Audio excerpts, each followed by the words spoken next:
कि मान लीजिए आपने हिंदू राष्ट्र बना दिया, एक भी मुसलमान नहीं रहा, सबको आपने मार मार के हिंदू बना दिया या देश से बाहर निकाल दिया, कत्ल कर दिया, जो भी आपने एक बार किया कर दिया।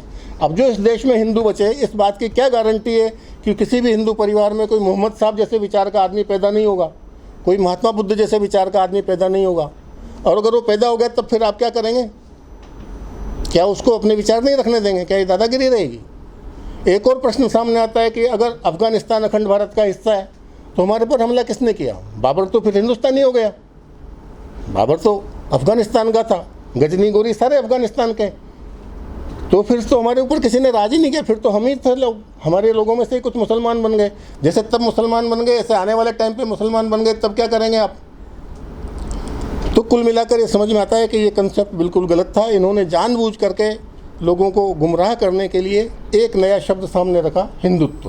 तो मैंने 3 साल बाद भी 2 साल और दिए और मैंने संघ के सभी लोगों से एक प्रश्न पूछना शुरू किया कि कोई बात नहीं, आप हिंदू राष्ट्र के नाम पे, राम मंदिर के नाम पे, किसी भी नाम पे देश में दंगे कराना चाहते हैं करा लीजिए। हज़ारों लाखों लोग वैसे भी एक्सीडेंट में मर जाते हैं, 3-4 लाख और दंगों के नाम पे सही, हिंदू राष्ट्र बनाने के नाम पे सही। लेकिन उसके बाद की क्या गारंटी है? उसके बाद कौन सी व्यवस्था आप लाएंगे? उसके बाद देश की समस्याओं का क्या हल है? आपके पास क्या ब्लूप्रिंट है? क्या आप लाना चाहते हैं? तो उनका जवाब था कि सारी व्यवस्थाएं अच्छी होती हैं, चाहे कम्युनिज्म हो, चाहे सोशलिज्म हो, चाहे कैपिटलिज्म हो, चाहे कुछ और हो, सिर्फ अच्छा व्यक्ति आना चाहिए, हमारे अच्छे आदमी आएंगे तो सब ठीक हो जाएगा। उसी टाइम पे एक और संस्था बनी, बजरंग दल। मेरे आंखों के सामने पहली बार संघ के अंदर अपराधियों को प्रवेश दिया गया बजरंग दल के नाम पर। तब भी मैंने ऑब्जेक्शन किया कि आप इस बजरंग दल में अपराधियों को क्यों भर्ती कर रहे हो? उन्होंने कहा मैं तो गुंडों से लड़ना है। मैंने कहा एक दिन ये जो अपराधी है ना, ये आपको आउट कर देंगे। आज वही स्थिति देश के अंदर है। आज आप देखिए पूरा अपराधी वर्ग इसके अंदर शामिल हो चुका है। सारहीन, तथ्यहीन, तर्कहीन मुद्दे लोगों के सामने रखे जा रहे हैं। इसी तरह का एक मुद्दा बड़े ही भ्रामक तरीके से देश के सामने रखा जा रहा है, हिंदू राष्ट्र का। कभी ये संघ परिवार के लोग बोलते हैं कि ये देश तो हिंदू राष्ट्र है, कभी बोलते हैं हिंदू राष्ट्र बनाना है। अगर है तो फिर बनाना क्या है? और बनाना है तो कैसा बनाना है? फिर उसकी रूपरेखा क्या है? पिछले 8 साल में ये इसकी रूपरेखा के बारे में एक लाइन भी बताने में असफल रहे। इसका मतलब इसकी रूपरेखा में कुछ न कुछ गोपनीय जरूर है। दूसरा प्रश्न ये उठता है कि यही वर्ग के लोग एक तरफ अखंड भारत का भी नारा लगाते हैं। अगर मान लीजिए अखंड भारत बन जाता है, जैसा कि हम भी चाहते हैं, सभी चाहते हैं कि बने, कौन नहीं चाहेगा कि अखंड भारत नहीं बने? तो इस अखंड भारत में अफगानिस्तान 4.5 करोड़ लोग, पाकिस्तान 22.5 करोड़ लोग, बांग्लादेश 16 करोड़ लोग, लगभग हो गए 40 करोड़ लोग, 30 करोड़ अभी देश के, यानी लगभग 75 करोड़ तो मुस्लिम होंगे इस देश के अंदर। तिब्बत के और बर्मा के, श्रीलंका के में ले लीजिए तो 10-12 करोड़ बौद्ध हो जाएंगे।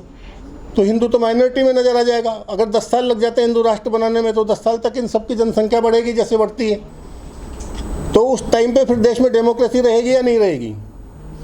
अगर डेमोक्रेसी नहीं रहेगी तो इतने सारे लोगों को, अभी 30 करोड़ लोगों को तो ये लोग संभाल नहीं पा रहे हैं। इनको लग रहा है कि बस हिंदू खतरे में आ गया। तो जब 50% अगर उस समुदाय के आधे लोग हो जाएंगे तो कितना तो हिंदू खतरे में आएगा, कितना आपस में लड़ाई झगड़ा होगा। तो नेचुरल है कि अगर हमने अखंड भारत बना लिया तो हिंदू राष्ट्र नहीं बनाया जा सकता, और हिंदू राष्ट्र बनाया तो एक बार फिर इस देश के 2 टुकड़े होकर रहेंगे।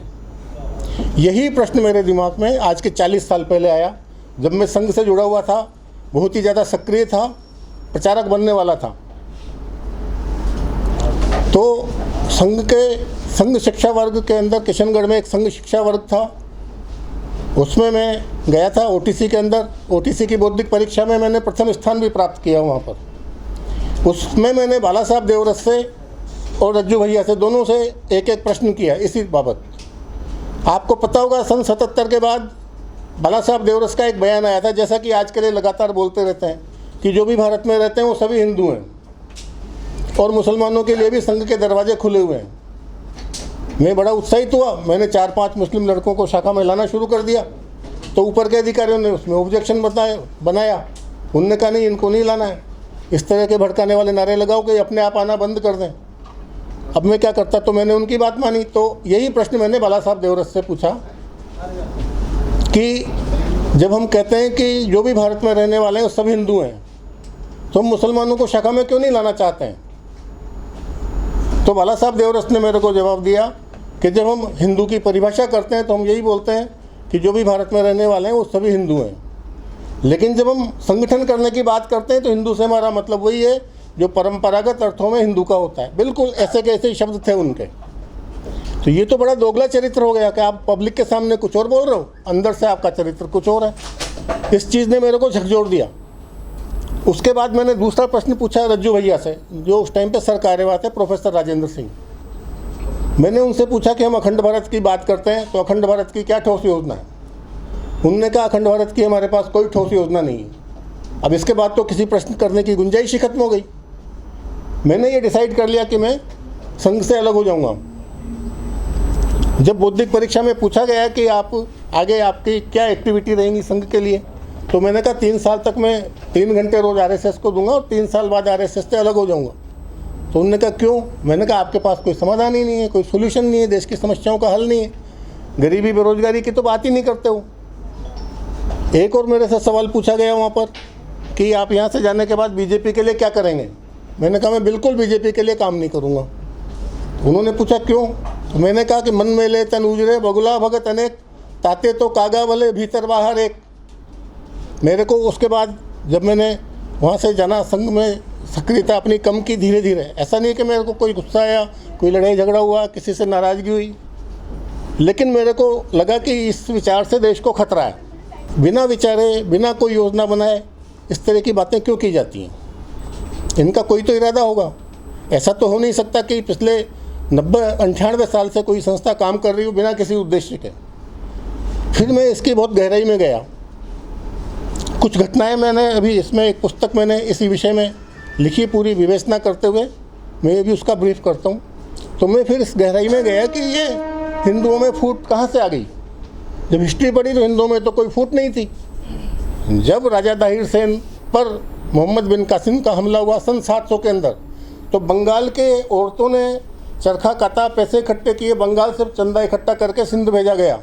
इससे ज़्यादा और कौन सी राष्ट्रीय एकता चाहते हो आप? इस देश में आज़ादी की लड़ाई लगातार लड़ते रहे।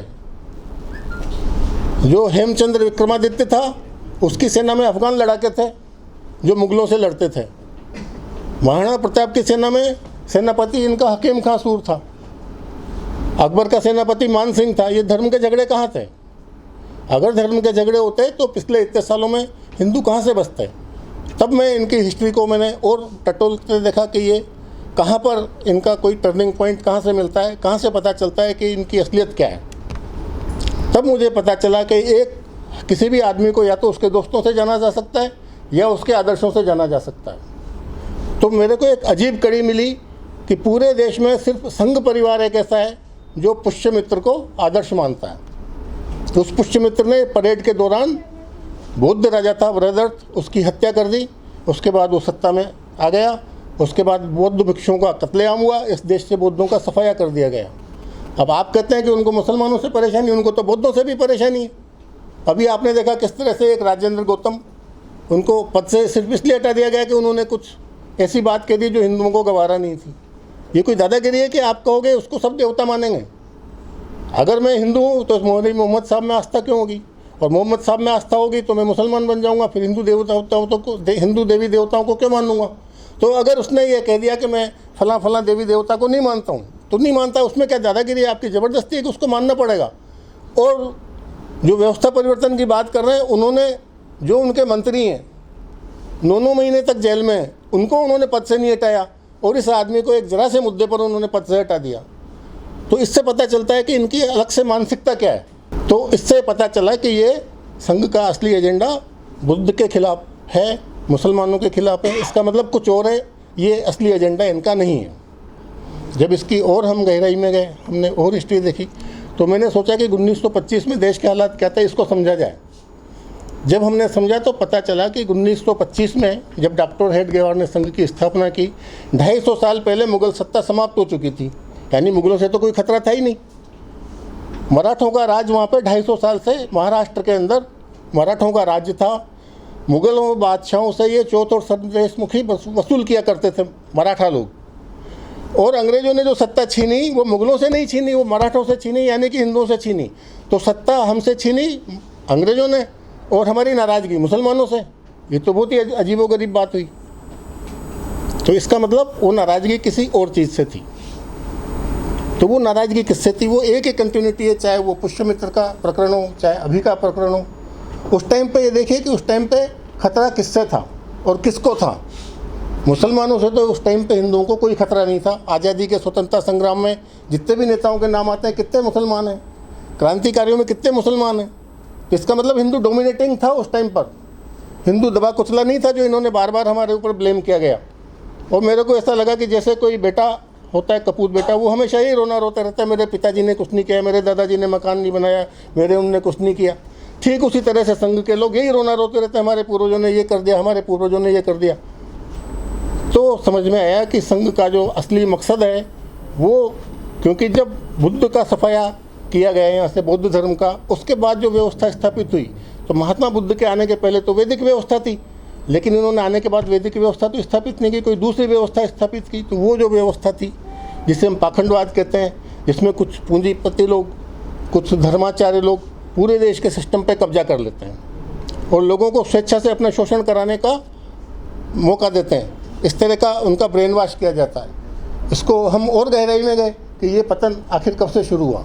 तो हमारे पकड़ में आया कि जो 7वीं शताब्दी से लेकर के और उसके अतीत में जाएं तो 2500 साल पहले तक का जो बीच की हिस्ट्री है, उस बीच की हिस्ट्री में 2 तरह की संस्कृत बोली जाती थी। जो उसके पुराना इतिहास है उसमें एक ही संस्कृत है, वो संस्कृत है वैदिक संस्कृत। आम आदमी, खास आदमी वाल्मीकि रामायण और दूसरे जो पुराने ग्रंथ हैं, सब एक ही भाषा बोलते हैं। लेकिन इस जो बीच का जो कालखंड आया, उसके जितने भी आप किताबें पढ़ेंगे, विज्ञान शाकुंतलम, स्वप्नवासव दत्तम और जो भी, तो उन सब किताबों में 2 भाषाएं हैं। एक संस्कृत, जो एलिट वर्ग है, जो कुलीन वर्ग है, जो राज परिवार के लोग हैं और जो शिक्षाविद हैं, वो वहाँ पर संस्कृत बोलते हैं, और महिलाएं और शूद्र वो वहाँ पे एक नई भाषा बोलते हैं। इसका मतलब ये वो टाइम था जब हमने शूद्रों को और महिलाओं को शिक्षा से वंचित कर दिया। और इस देश का पतन का कारण सिर्फ इसलिए हुआ कि हमने शिक्षा से शूद्रों को और महिलाओं को वंचित कर दिया, यानी education for all, education compulsory, education free, ये कंसेप्ट हमारा समाप्त हो गया। तो हमारा जो पतन हिंदुओं की फूट की वजह से नहीं हुआ, हमारा पतन शिक्षा के पतन से हुआ। 1923-25 के पहले हिंदुत्व जैसा कोई शब्द किसी धर्म ग्रंथ में कहीं पर भी नहीं मिलेगा। उस हिंदुत्व के पीछे पर्पज़ क्या था? तो आप उस 1925 के दौर को देखिए कि उस टाइम पर धर्म सुधार आंदोलन चल रहे थे। 14वीं शताब्दी में चले, फिर उसके बाद 18वीं 19वीं शताब्दी में धर्म सुधार आंदोलन चले, और 1925 से लेकर के आज तक ये धर्म सुधार आंदोलन गायब हो गए। आप देखिए जो संघ परिवार के लोग हैं, आशाराम के खिलाफ नहीं बोलते, जबकि वो ब्राह्मण नहीं है। निर्मल बाबा के खिलाफ नहीं बोलते। तो ऐसा नहीं है कि संघ के लोग ब्राह्मणवादी हैं, ये पाखंडवादी हैं। ये पाखंडी लोगों के खिलाफ संघ कभी नहीं बोलता। मुरारी बापू के खिलाफ बोलेंगे, स्वामी अग्निवेश के खिलाफ बोलेंगे, यानी जो भी इस देश में धर्म सुधार की, अच्छाइयों की बात करेगा, सुधार की बात करेगा, ये उसके खिलाफ है। तो 1925 में न हिंदुओं को खतरा था, न मुसलमानों को खतरा था, न हिंदू मुस्लिम के बीच कोई झगड़ा था। एक और बहुत इंपॉर्टेंट बात मैं आपको बताऊं, हिंदुओं और मुसलमानों के बीच कोई झगड़ा नहीं था। सबसे पहला इस देश में जो दंगा हुआ वो बॉम्बे के अंदर हुआ, जब राजा एडवर्ड यहाँ पर आया। उसके सम्मान में मुस्लिम लड़कियों ने गाना गाया, नाच गान पेश किया और उसका सम्मान किया गया। वो पहला दंगा था जिस दंगे में हिंदू मुसलमान एक साथ लड़े थे, ईसाइयों और पारसियों के खिलाफ। तब अंग्रेज़ों को ये बात समझ में आई कि इस देश में राज करना है, इन दोनों को लड़ाना जरूरी है। 1857 में तो समझ में आई थी, लेकिन वो उनका विफल रहा। उसके बाद 1905 में बंगाल का विभाजन किया, 1906 में मुस्लिम लीग की स्थापना की, लेकिन वो मुस्लिम लीग उनका काम पूरा नहीं कर पाई और 1911 में इनको विभाजन रद्द करना पड़ा। ये हिंदू मुस्लिम एकता का प्रतीक था। कहाँ था झगड़ा? हिंदू मुस्लिम एकता की वजह से इनको विभाजन रद्द करना पड़ा। उसके बाद 1915 में हिंदू महासभा बनी, यानी दोनों संगठन अंग्रेजों ने हिंदू मुस्लिम एकता से घबराकर इसको तोड़ने के लिए बनाए। और जो संघ के संस्थापक डॉक्टर हेडगेवार के गुरु हैं मुंजे साहब, डॉक्टर मुंजे, वो भी हिंदू महासभा के सक्रिय कार्यकर्ता थे।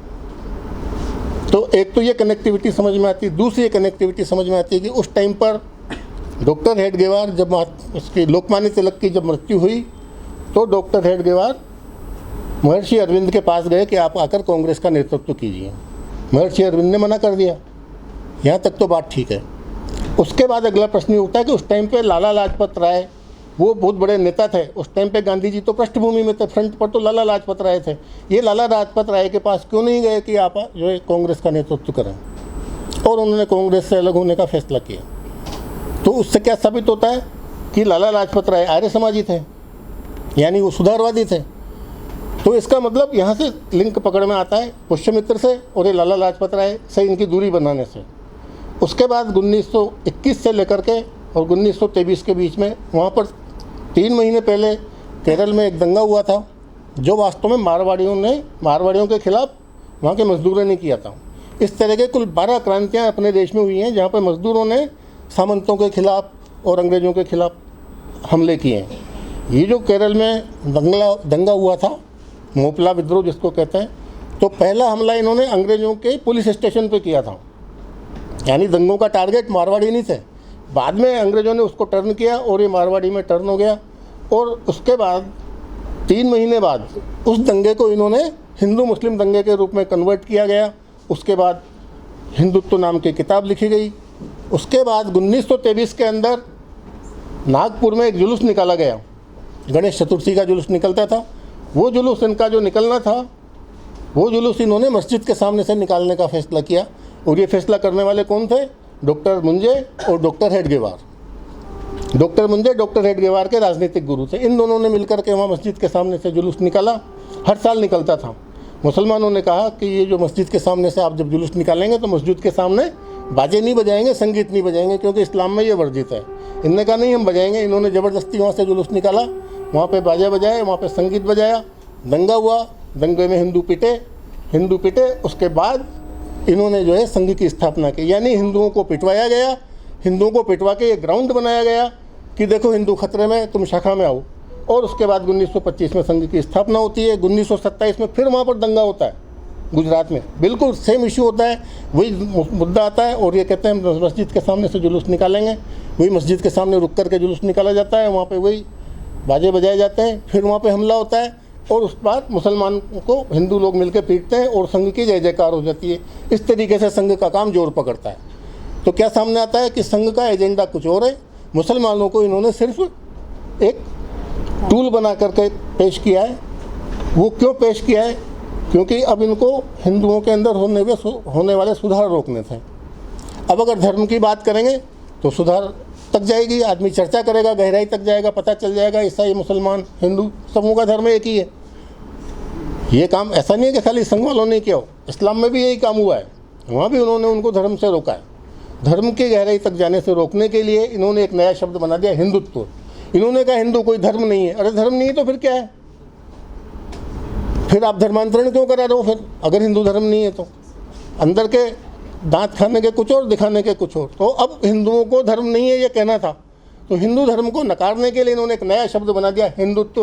हिंदू एक जीवन पद्धति है, हिंदू एक संस्कृति है, हिंदू एक समाज है। ऐसे सारहीन तत्वों में हिंदू को उलझा दिया गया और धर्म के अध्ययन से उसको रोक दिया गया ताकि हिंदुओं के अंदर सुधार रुक जाए। तो इसका मतलब इनका जो असली एजेंडा था वो हिंदुओं के अंदर होने वाले सुधार रोकना था। लेकिन अब इस काम को अंजाम कैसे दिया जाए? तो लोगों को एकजुट करने के 2 ही तरीके होते हैं, या तो सामूहिक हित या सामूहिक दुश्मन, साझा हित या साझा दुश्मन। तो इन्होंने एक साझा दुश्मन की तलाश की, जो इनको मुसलमान बड़ी आसानी से मिल गए, क्योंकि मुसलमानों की सत्ता समाप्त हुए 250 साल हो चुके थे। मुसलमान सत्ता में नहीं थे, ईसाई सत्ता में थे। ईसाइयों के खिलाफ बोल नहीं सकते थे, वहाँ तो इनकी हिम्मत नहीं थी। ईसाइयों के खिलाफ बोलते तो पिट जाते। तो इन्होंने मुसलमान, इनको ईजी टारगेट मिल गया। तो अभी तक भी जो लगातार चला आ रहा है, संघ का असली एजेंडा एंटी मुस्लिम भी नहीं है, संघ का एजेंडा हिंदू राष्ट्र भी नहीं है। अगर हिंदू राष्ट्र होता तो निश्चित रूप से उसका ब्लूप्रिंट जनता के सामने 8 साल में ही रख चुके होते। संघ को सिर्फ अब जो राम मंदिर का आंदोलन के बाद अब इनकी बासी चाय में उबाल आ नहीं रहा है। कृष्ण जन्मभूमि उठा के देख लिया, काशी उठा के देख लिया, सब पापड़ बेल लिए। तो अब हिंदू राष्ट्र के नाम पर सिर्फ चुनाव जीतने के अलावा इनका और कोई मकसद नहीं है। दंगे फसाद करने के पीछे सिर्फ इनका एक ही एजेंडा है कि ये सच्चाई से लोगों को रोक के रखें, हिंदुओं को हिंदू धर्म के अध्ययन से रोक के रखें। तो ये सारा विषय मैंने एक पुस्तक के अंदर बिल्कुल स्पष्ट किया है। ये पुस्तक अभी मैं आपके सामने प्रस्तुत कर रहा हूँ। फिर उसके बाद आप सब जो भी चाहें प्रश्न पूछ सकते हैं।